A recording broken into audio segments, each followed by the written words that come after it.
இல்லை இல்லை அவர் சொன்னதுக்கு நேரத்தை பதில் சொல்லிட்டேன். இப்போ அதிமுகவை ஊழல் கட்சிங்கிறாரு. அண்ணன் அண்ணன் செங்கோட்டையன் 2017 21 ஆட்சியில் இருந்த வரைக்கும் அவர் அந்த கட்சியில் ஆட்சியில் இருந்தவர் தான், அமைச்சராக இருந்தவர். கரெக்டு தானே? அதிமுகவை ஊழல் கட்சின்னு சொல்றாரு. 21 வரைக்கும் ஆட்சி இருந்த வரைக்கும் அமைச்சராக இருந்தவர் அண்ணன் செங்கோட்டையன். அவர் இப்போ அங்கே கட்சி தான் சேர்ந்திருக்காரு. ஊழல் கட்சியை சேர்ந்தவர், அமைச்சராக இருந்தவர், ஊழல் ஆட்சி தந்தவர்கள்ட்டேருந்து அவர் வெளியில் கோச்சிக்கிட்டு வந்து அவர் சண்டையில் வர்றப்ப அவரை நீங்கள் சேர்த்துக்கிறீங்க. என்ன அவங்க ஸ்டாண்டர்டுன்னு தெரில. அதனால் அவங்க தவறாக சொல்கிறார்கள். எல்லாரையும் திமுகவையும் பாஜகவையும் அவங்க வந்து தாக்குற மாதிரி ஆட்சிக்கு வரணும்னு அவங்க வந்து அரசியல் ரீதியாக சொல்கிறாங்க. அது அது அடிப்படையே தவறு என்பது தான் என்னுடைய கருத்து. இல்லை சரியான தேர்தல் அறிக்கை அதிமுக சார்பாகவும் வரும், தேசிய ஜனநாயக கூட்டணியில். இல்லை, இந்த முறை சரியாக அதெல்லாம் நிறைவேற்றுவதற்கு வாய்ப்பு கொடுக்குற மாதிரி பண்ணோம். அதான் நான் விமர்சனம் இல்லை, நான் பஸ்ஸில் அது மக்கள் தானே முடிவு பண்ணணும், நான் பஸ்ஸில் போகிறதில்ல அப்படின்னு சொன்னேனே தவிர நான் வந்து அது மக்கள் முடிவு பண்ணுற விஷயம் அப்படின்னு சொல்ல. இப்போ தமிழ்நாட்டு மக்களுக்கு நலன் பயக்கிற வாக்குறுதிகளை தான் எங்கள் தேசிய ஜனநாயக கூட்டணி தரோம். ஏமாற்றுகிற எந்த வாக்குறுதியும் செய்ய மாட்டோம். இப்போ அந்த பிற்படுத்தப்பட்ட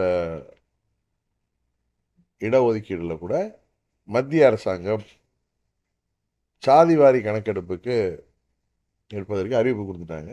அது நாங்கள் வந்த பிறகு தமிழ்நாடு அரசாங்கம் சார்பாக செய்கிறப்ப மைக்ரோ லெவலில் சாதிவாரி கணக்கெடுப்பு எடுக்கிறப்ப அது வந்து எல்லா சமுதாயத்திற்கும், அந்த பிற்படுத்த எல்லாருக்கும் அவங்களுடைய மக்கள் தொகை அடிப்படையில் நியாயமான முறையில் பிரித்து சாதிவாரி கணக்கெடுத்து உள்ஒதுக்கீடு நடக்கிறப்ப யாரும் எந்த வித பிரச்சனையும் வராது.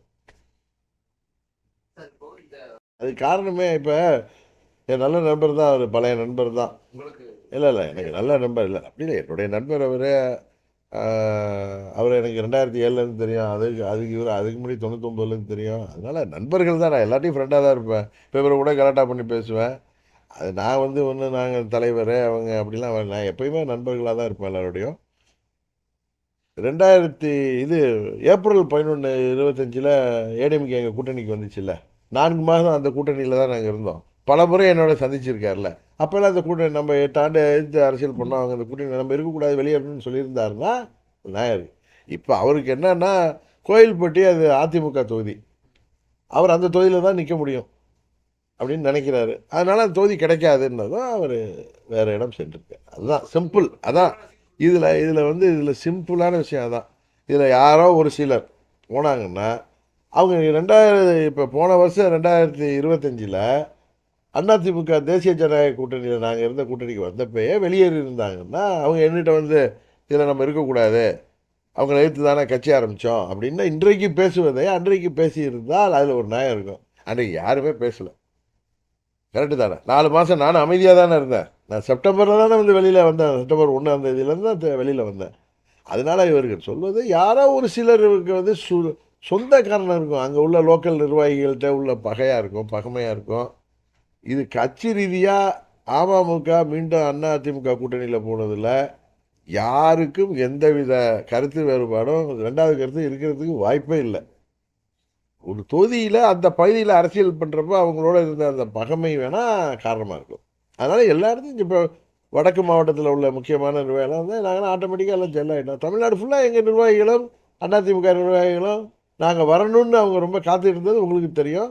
பொதுமக்களும் நாங்கள்லாம் ஒன்றா சேரணும், ஒரே அணியில் போகணும், நாங்கள்லாம் ஒன்று சேர்ந்தால் ஜெயிக்க முடியும்னு எங்கள்கிட்ட சொல்லுவாங்க. அதன் அடிப்படையில் நாங்கள் சேர்ந்துருக்கோம். அதனால் அதில் ஒன்றும் பிரச்சனையோ எங்களுடைய நிர்வாகிகளுக்குள்ள ஒற்றுமையோ எல்லாமே இயற்கையாக ஏற்பட்டு விட்டது. ஏற்கனவே அவர்களும் எதிர்பார்ப்பில் இருந்தாங்க. அடுத்தது எங்களது வாக்கு வங்கியும் சிந்தாமல் சிதறாமல் எங்களுக்கு வந்து சேரும். அதுக்காக நாங்கள் தமிழ்நாடு முழுவதும் அம்மா மக்கள் முன்னேற்ற கழகத்தை அனைத்து நிலை நிர்வாகிகளும் தொண்டர்களும் உறுதியாக உழைப்பார்கள். செய்திகளை உடனுக்குடன் தெரிந்து கொள்ள கீழ்கண்ட கேபிள் மற்றும் டிடிஹெச் நெட்வொர்க்குகளில் எம்நாடு செய்தி தொலைக்காட்சியை காணுங்கள். பாதகம் செய்பவரை கண்டால் நாம் பயம் கொள்ளலாகாது பாப்பா. மோதி மிதித்துவிடு பாப்பா, அவர் முகத்தில் உமிழ்ந்துவிடு பாப்பா. அண்மை செய்திகளை உடனுக்குடன் தெரிந்து கொள்ள இணைந்திருங்கள் எம்நாடு தொலைக்காட்சியுடன்.